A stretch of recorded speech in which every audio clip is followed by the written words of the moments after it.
Hello everyone, welcome back to our channel. అందరు ఎలా ఉన్నారు? నేనైతే చాలా బాగున్నాను. ఇక్కడ నేను మా వదిన వాళ్ళ ఇంట్లో అరటికాయ చెట్టు ఉందని చెప్పాను కదా. సో ఎప్పుడు కూడా అరటికాయ బజ్జీలు చేద్దామనేసి అయితే ఎన్నిసార్లు కూడా అరటికాయలు తీసుకెళ్ళాను తప్ప అసలు అరటికాయ బజ్జీలు చేయదు. తీసుకెళ్ళిన నెక్స్ట్ డేనే వండిపోయేవి. అసలు చేద్దాం అనుకుంటే అస్సలు కుదరట్లేదు. ఈసారి ఎలాగైనా చేయాలనేసి 4-5 అరటికాయలు అయితే కోసాను. ఆ అరటికాయలు అన్నిటిని మంచిగా వాష్ చేసుకోవాలి, లేకపోతే వాటికి మొత్తం సొన్నలాగా కారుతూ ఉంటుంది. అది కారితే పుండ్లు అలా కూడా అవుతుంటాయి. మంచిగా బాగా కడుక్కోవాలి, లేకపోతే చేతికి మొత్తం జిడ్డుగా పడిపోతుంటాయి. మంచిగా 4 కాయలను అయితే ఇలా ఫ్రెష్గా అయితే కడుక్కొని పక్కకైతే పెట్టుకోవాలి. మంచిగా ఆరనివ్వాలి. యాక్చువల్గా నేను అదే రోజు చేయట్లేదు కాబట్టి చేద్దాం అనుకుని తెంపాను. బట్ తొడిమలు అనేది ఉండేటట్టు తెంపితే బెటర్ ఏమో, లేకపోతే ఎమ్మటే వండిపోతాయి. ఇంకో ఈ 4 అయితే ఇలా తీసుకొని వాటిపైన ఉన్న తొక్క మొత్తం అయితే మంచిగా నీట్గా తీసుకోవాలి. లోపల ఇంకో లేయర్ ఉంటుంది. ఆ లేయర్ అయితే ఏం తీయనవసరం లేదు, ఓన్లీ పైన తొక్క తీసుకుంటే సరిపోద్ది. నేనైతే అలానే తీసుకున్నాను. లేయరు తీయాలన్నా తీయకూడదు అనేది చెప్పండి నాకు. ఓన్లీ తొక్క ఒక్కటే తీసుకుంటే సరిపోద్ది అనుకుంటున్నాను నేనైతే. మంచిగా వాటి 4 అయితే తొడిమలన్నీ తీసేసి మంచిగా ఏ షేప్ కావాలంటే ఆ షేప్ అయితే కట్ చేసుకోవచ్చు. నేనైతే నాకు ఫస్ట్ అయితే అడ్డం కట్ చేసా, తర్వాతనేమో ఇట్లా వెడల్పుగా నాకు ఏ షేప్ కావాలంటే ఆ షేప్ అయితే కట్ చేసుకున్నాను, నాకు కొయ్యొచ్చినట్టుగా.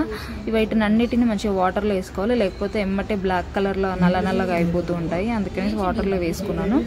ఇక్కడైతే ఇక పిండి ప్రిపేర్ చేసుకుందాము. ఫస్ట్ అయితే ఒక బౌల్ తీసుకొని దాంట్లో శనగపిండి అయితే వేసుకొని దాంట్లో నేను కొంచెం బియ్య పిండి కూడా కలుపుకోవాలి. అది ఆప్షన్ అనేది మీ ఇష్టము.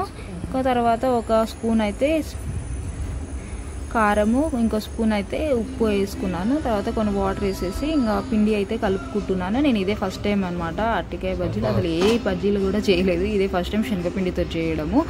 ఇక్కడైతే పిండి అయితే కలుపుకున్నాను. ఈ లోపల అయితే గ్యాస్ పైన అయితే బాండి పెట్టి దాంట్లో అయితే ఆయిల్ అయితే వేసుకున్నాను. ఆయిల్ వేసుకున్న తర్వాత ఇంకా అరటికాయలు అన్ని కట్ చేసి ఉంచాం కదా, వాటిని మంచిగా దాంట్లో డిప్ చేసి ఒకటొక్కటిగా అయితే వేసుకోవాలి.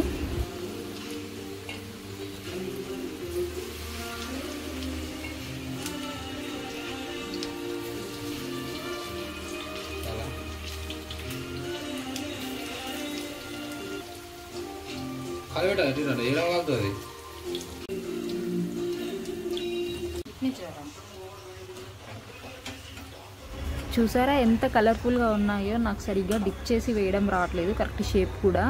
ఇదే ఫస్ట్ టైం కదా, నాకు సరిగ్గా రావట్లేదు. వేస్తుంటే వస్తుందేమో, నేర్చుకుందాము. నాకు ఓ పక్క చేసుకుంటూ ఓ పక్క తినడం అయితే నాకు చాలా ఇష్టము. టేస్ట్ అని నేనైతే ప్లేటే ఖాళీ చేస్తూ ఉంటాను. మీరు కూడా అలానే చేస్తారా? ఇక ఈ వీడియో అయితే ఇంతే అనమాట.